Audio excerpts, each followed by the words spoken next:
Après avoir abordé le jeûne et l'offrande, nous allons nous intéresser aux moyens mis à notre disposition pour vivre une vie chrétienne active, les armes du chrétien.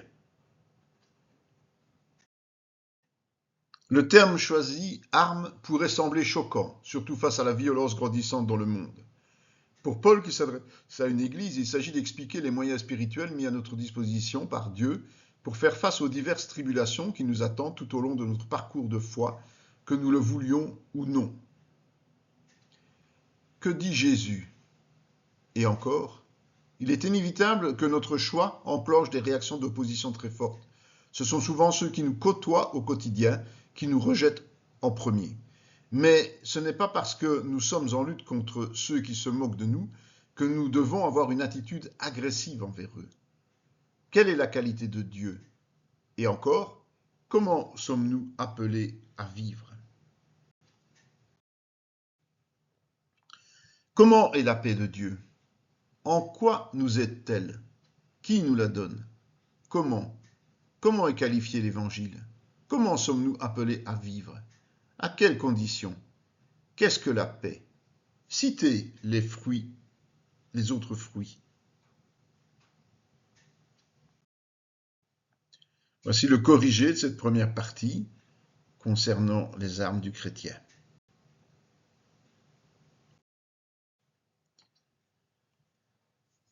Notre adversaire. À qui sommes-nous confrontés? Que fait-il et de quelle manière? Voyez pour cela tous ces versets bibliques et notez à côté la réponse. Matthieu 6, 24, Jean 3, 19, Apocalypse 3, 15, 16, Matthieu 10, 36, 37, Jean 12, 42, 43, Apocalypse 22, 15, Luc 22, 31, 32, 2 Corinthiens 11, 14, Matthieu 9, 33, Deutéronome 18, 10, 11, 2 Timothée 2, 26, Matthieu 7, 15, Jean 10, 12, 1 Timothée 1, 7, Matthieu 24, 5, 2 Thessaloniciens 2, 9, Éphésiens 6, 12. Comment lui échapper? Quel sera alors le résultat? Qu'a fait Jésus à la croix? Ainsi donc, le chrétien annonce un évangile de paix, mais il est souvent confronté aux réactions agressives du monde et de celui qui le tient prisonnier, le diable. C'est pour cette raison que nous devons être équipés afin de leur résister et bénéficier de la victoire de Christ à la croix. Voici le corrigé de cette première partie.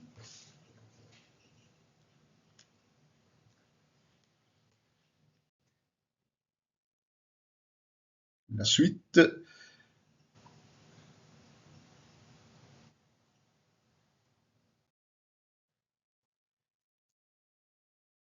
Les armes du chrétien. Comment sont appelées les armes du chrétien? Pourquoi sont-elles nécessaires? Quelles sont ces armes? Paul prend l'image du fantassin romain le plus efficient de son époque, tant défensivement qu'offensivement. Le but avoué d'un tel équipement est de tenir bon dans les situations périlleuses et de renverser l'équilibre des forces après avoir absorbé le choc. En effet, c'est lorsque nous sommes faibles ou fragilisés par le doute, la peur, les soucis et les attaques que nous devons avoir une réaction de sauvegarde. Quelle est la première arme? Qui est la vérité? De qui vient-elle? Qui nous aide à la comprendre? Qu'est-ce que la vérité? Comment devons-nous vivre? Par opposition au quoi? Qui peut la comprendre? Pourquoi? Que devons-nous faire? Qu'a fait Paul face à des légalistes? Dans quel but? La vérité est bien concrète et réelle. Qu'est-ce qui est juste, droit et sûr par opposition à ce qui est faux et incomplet? Nul ne peut vivre conformément à la volonté de Dieu s'il ne connaît pas la vérité. Celle-ci se trouve dans la Bible que le Saint-Esprit permet de comprendre à ceux qui sont régénérés. Cette vérité affranchie du péché et des hommes. Quelle est la deuxième arme? De qui vient-elle? Qui l'annonce? Où la trouve-t-on? Et dépendons-nous encore de cette loi pour autant? Mais par la quoi? Comment Dieu nous donne-t-il accès à sa justice? Comment est considérée la justice? Comment parvient-on à la justice?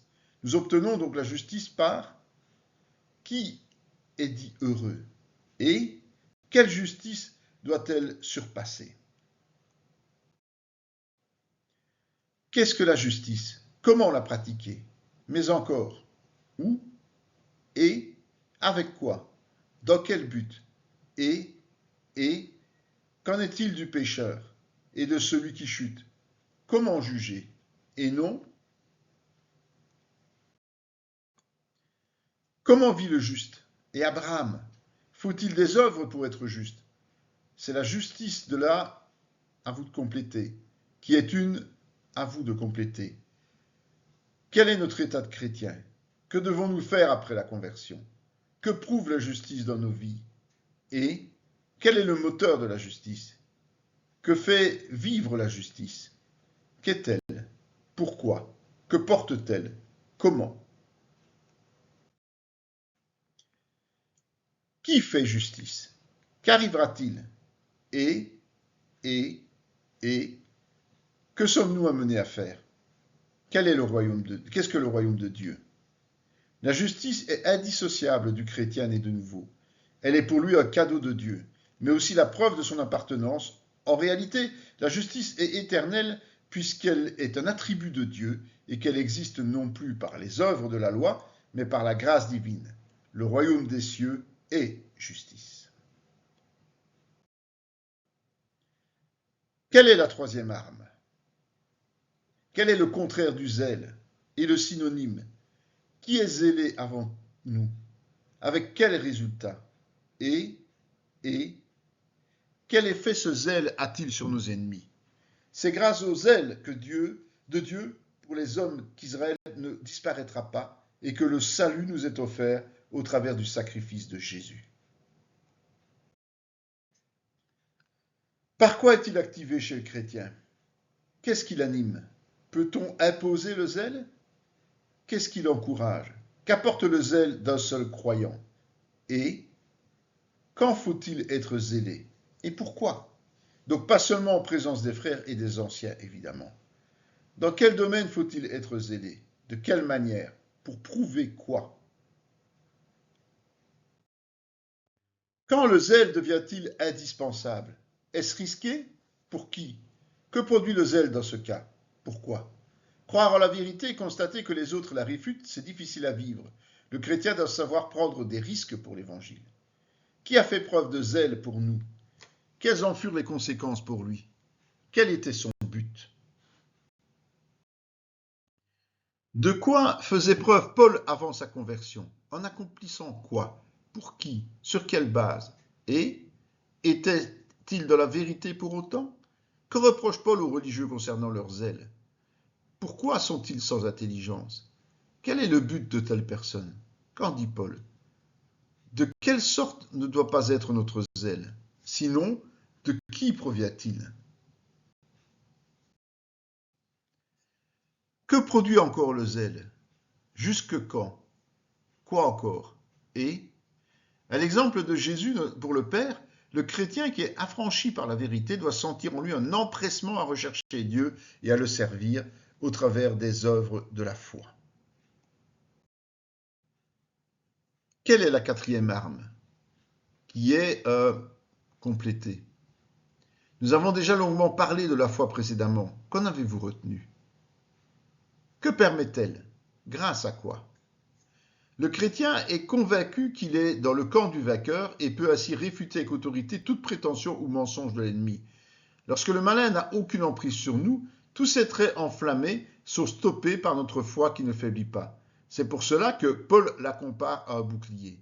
La foi est primordiale. Plus nous placerons notre confiance en Dieu, le laissant ainsi gouverner toutes choses à notre place, plus nous serons protégés des attaques adverses.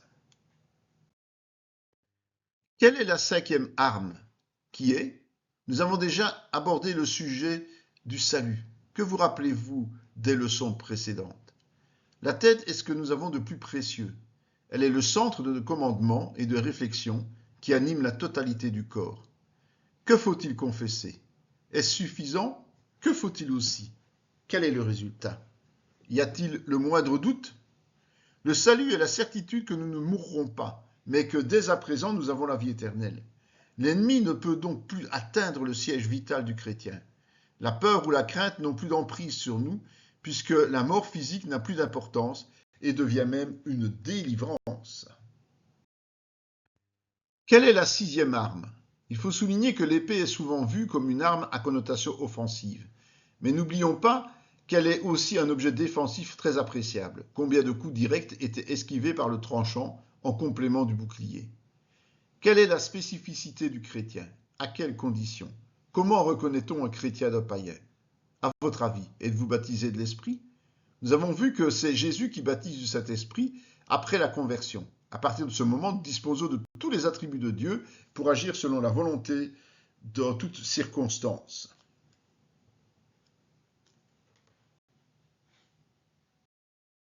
Voyons maintenant la correction à toutes ces questions.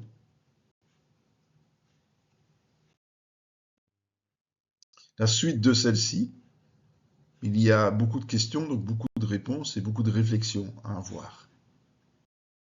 Continuons à corriger toutes ces questions enrichissantes.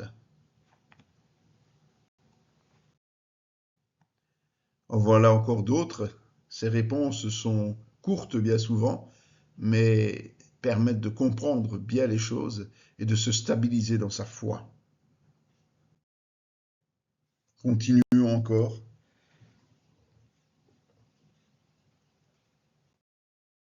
Et voici les dernières réponses. Nous avons quand même 125 questions et autant de réponses. Nous espérons que cela vous aura enrichi fortement. Cette vidéo fait partie intégrante de la formation en théologie pratique dispensée par la mission de théologie Emmanuel de Paracou, Bénin, sous l'autorité académique du Centre chrétien Emmanuel SBL, Spa, Belgique. Pour mieux connaître nos activités, voici nos différentes adresses.